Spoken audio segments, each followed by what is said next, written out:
It is not in Burkina Faso that they will come to give crumbs because they are hungry. It is not in Burkina Faso.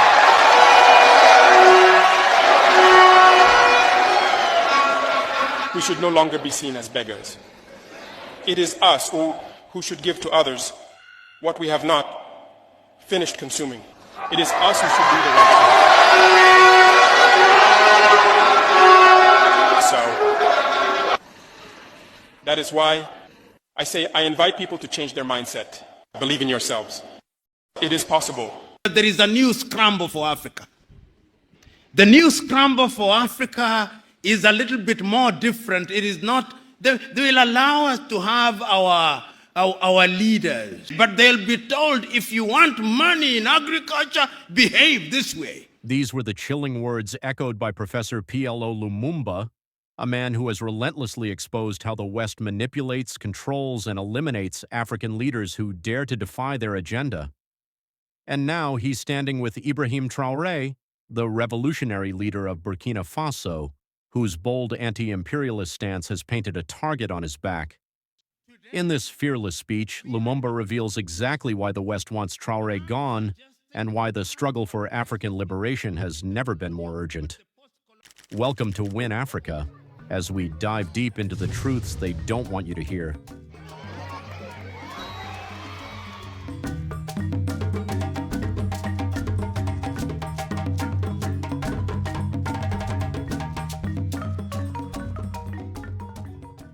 Today, we are in a crisis.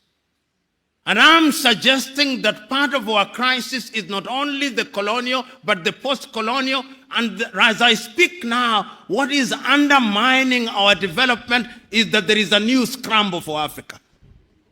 The new scramble for Africa is a little bit more different. It is not, they will allow us to have our leaders. We'll elect our presidents. We'll elect our governors.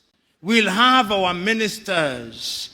That will happen, but they are not bothered. After we have elected them, you'll then see them sending their arrows ahead. You'll see Bill Gates come and meet your president. You'll see Tony Blair come and meet your president. You'll see Macron come and meet your president. You'll see all of them. And then they will never admit, but they'll be told, if you want money in agriculture, behave this way. If you want money in this area, behave this way. They will never tell that to the Chinese. They will never tell that to the Indians. They will never tell that to the Vietnamese. They will never tell that to the Koreans, but in Africa, they tell us. That is why, as I speak to you now, under this new scramble, the IMF and the World Bank are back, telling you who to hire in your universities, what to sell and what not to sell. It is a sad situation.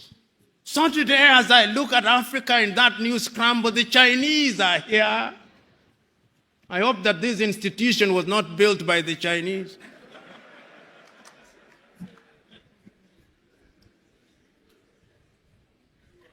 The Turks are here. The British are here. The French are here. The Qataris are here. The Americans are here. This time round, they are so subtle that we don't even recognize them, but they control us. What are we going to do about it in order to develop? We must do something. And if we don't do that thing else, you who have been trained in this institution, you have traveled the world. You have traveled Nigeria. There are two things that you can do with your traveling. You can marvel. Says it is great in China. You can marvel. You can wonder or feel pain. I'm urging you to feel pain. to feel pain for the continent of Africa, and in your own way, when you go out there, go and do something about it, because it has also been demonstrated that it can be done. I've traveled across this continent and I've seen that development is possible. I was in Rwanda before 1994. I was in Rwanda in 1996. Genocide. 1 million dead. Its obituary written. Will never rise, they said. You go to Rwanda now. They are demonstrating that it can be done. Go to Kigali now. See what they are doing in the health sector in their own small way. See how they are collaborating in the area of mobile telephony in their own small way. It can be done. I've been to Botswana and I've seen what they are doing in their own small way. I've been to Mauritius, see what they are doing in their own small way. And they do not have the resources that other countries have. They do not have the resources that the Democratic Republic of Congo has. And I'm giving these examples to say that indeed it can be done, and it can be done within the continent of Africa. So what we must do is to begin to pull together,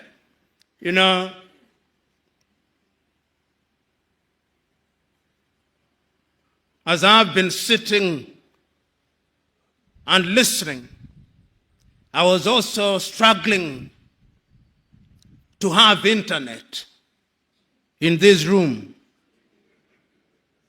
And every effort was being made to connect me to internet. And all those efforts failed. Why? Because we are in an era of the Internet of Things. We are in an era of nanotechnology. It cannot be right that in Africa's largest economy, in Nigeria, I do not have internet at an institution that deals with security. You get the point that I'm trying to make? It cannot be right. And I know why we don't have internet connectivity. It is because we are divided. We have 55 telephone access codes. Nigeria 234, Ghana 233, Kenya 254, Tanzania 255, Uganda 256, Zambia 260, Zimbabwe 263. How can we, in this day and age, you cross into Benin, you cross into Togo, you cross into Guinea-Bissau, you have a different internet connectivity. Why can't Africa have a single satellite and a single telephone code, so that when I travel from Mogadishu in Somalia to Dhaka in Senegal, like the Chinese do, like the Americans do, like the Indians do, we can have the same, because communication is critical to development. And I'm saying this, part of my agenda is to prick your conscience with live examples, that you may go out there irritated, but irritated to do the right thing. And I'm suggesting that indeed, when we talk about development, this is what we must do. But is Africa conscious of her state? Yes, Africa is conscious. This is what makes me happy. That after all these analysis, it appears to me that Africans have now recognized that going forward, we can only defeat the conspiracies, we can only have development as we are talking about it by working as a team. And that is why beyond the Millennium Development Goals, beyond the Sustainable Development Goals, we as Africans under the aegis of the African Union do now have our grand vision of Africa Agenda 2063. And that Africa Agenda 2063, let me tell you, if we can fulfill it, many of you here will be upstairs by the year 2063. But our contribution, perhaps you do not know what I mean upstairs, not up. You will be with the Lord himself. But the most important thing is that Africans are now beginning to see beyond the next election. Because part of our problem in Africa has been that we plan in 5-year circles. We don't have a grand agenda, but now we have a grand agenda. And if you look at the 7 pillars of Africa Agenda 2063, everything is covered. Health is covered. Research and science is covered. Climate change is covered. Women's participation is covered. Democracy and governance is covered. The arts and the culture are covered so that Africa can become a serious player in the international agenda. As we speak now, we are not a serious player. You know, and I say this perhaps too often, but I must repeat it because it is important. I was looking at the GDP of Indonesia. The GDP of Indonesia this year, by the end of this year, will be 1.1 trillion United States dollars. Indonesia is the 17th largest economy in the world using all critical indices. It's amongst the G20. The population is about 200 million, just about Nigeria. Nigeria is a GDP give and take at the very best of 550 billion United States dollars. I'm looking at the power generation in Nigeria. At the very best, you generate about 17,000 megawatts. You lose about half of it, so that what goes into the grid is no more than 8,000 to 7,500 megawatts into your GDP. You are the biggest economy in the world. If you look at Iran generates 75,000 megawatts. So when we talk about industrialization, we are not even close to industrialization. Look at the diversity of power generation that you have. Most of it is hydro. You are not harnessing your solar. The Kainji dams and the other dams with climate change are going to dry. If you look at the major rivers, it means that you are going to be in trouble. You look at Zimbabwe now, for example, in power generation, 2,000 or give it 2,500 megawatts. The dams are drying, the Kariba is drying. So Africa must begin to think, even as we think of Africa Agenda 2063, because energy is the game changer. Without energy, all these generators you see everywhere in Nigeria must disappear for industrialization to come. And in many African countries, including my own country, Kenya, which generates, I think we have about slightly under 3,000 megawatts. You can't. So we must go to Inga Dam, we must begin to generate. We must go to Egypt at the Aswan High. Egypt is not doing very badly. We must go to Inga, produce 40,000 megawatts. We must go to Ethiopia, the Grand Renaissance Dam, produce 10,000 megawatts. Then we talk of industrialization. And why do I talk about industrialization? There are scientists here. It is only through industrialization that we are going to be manufacturers in all sectors. As it is now, 80% of what we consume in manufactured goods are from China. If China closes shop, we are dead. We are dead. So I'm thinking that Africa Agenda 2063 is a good thing, but we must work at it. I'm thinking that Africa Continental Free Trade Area is a good thing. Launched with its secretariat in Accra, Ghana, a good thing. But how are we going to trade? How are we going to get somebody to drive a truck from Accra, Ghana to Juba or to Asmara in Eritrea without peace and security? So you can also see that peace and security is at the very heart of it.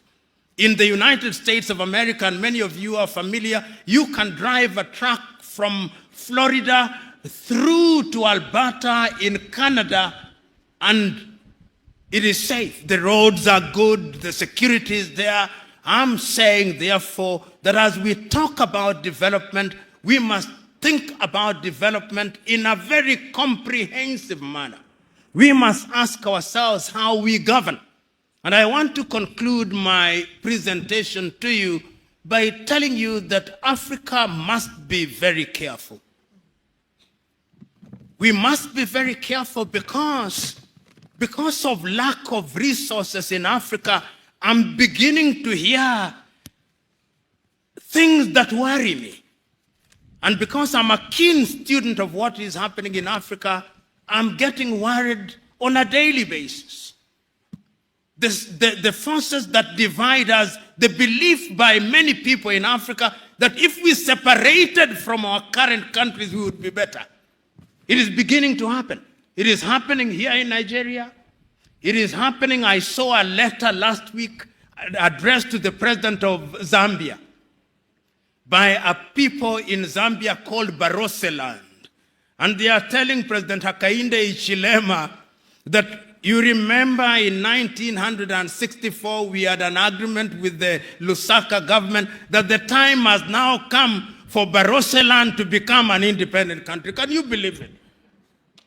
I hear people in Namibia saying, do you remember that there was a strip called the Caprivi Strip?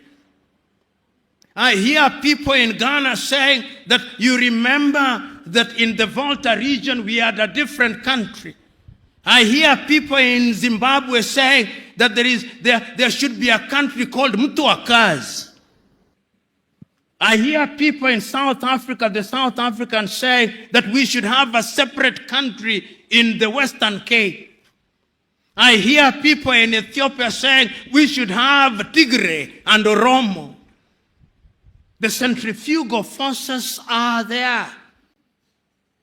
And the only way to bring them in is to create a sense of belongingness. The people must feel that they are part of it. I remember the words of John Garang of South Sudan when he spoke in Khartoum. He told the Numeri government, we do not want to create a separate state, but make unity attractive. Make unity attractive, make Sudan attractive, make Khartoum attractive, because if you don't make it attractive, we will separate, and that will make us weaker. And I'm saying this because of this thing we call democracy. Democracy demands that people have a sense of belonging and that they believe that the country in which they live represents their interests and that deliberate efforts are being made in that regard. So, fellow Africans, I'm one who believes that this continent has a contribution to make.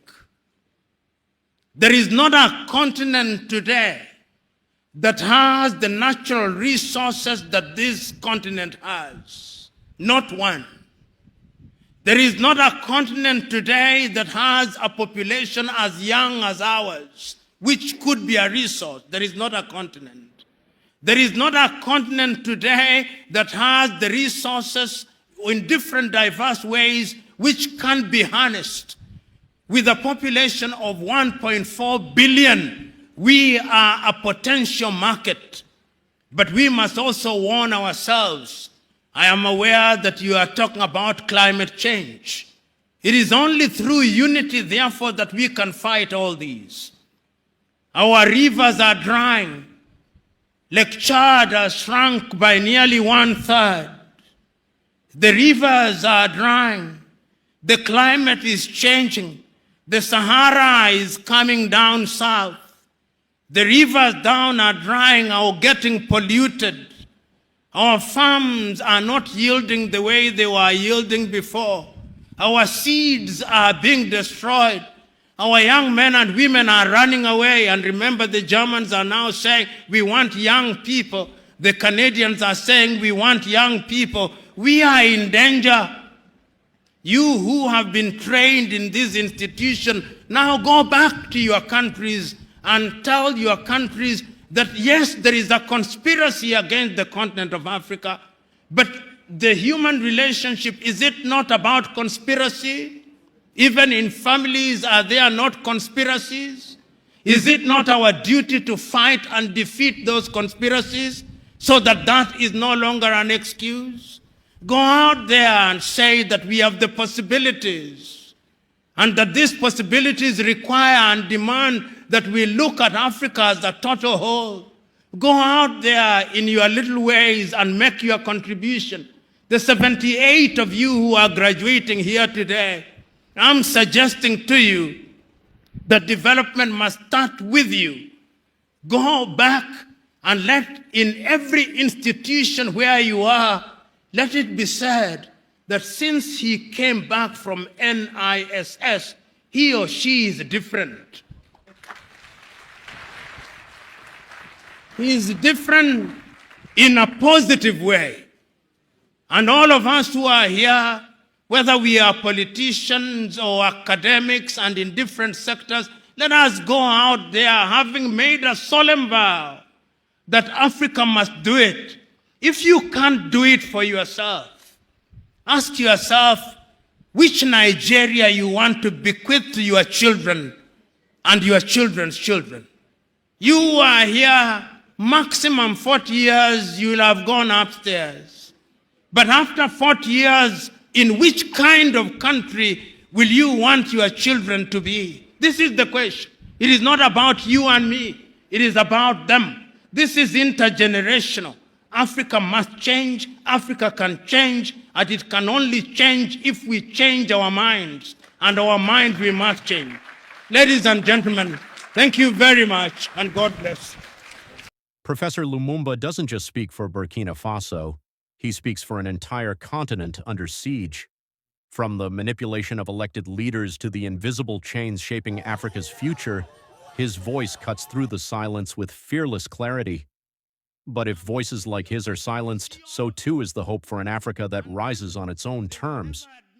So the question remains, will we listen, or will we once again let history repeat itself? Don't forget to like, subscribe, and share. And if you'd like to watch the report claiming that 200 Burkina Faso soldiers were massacred in a recent attack, click the video on screen now.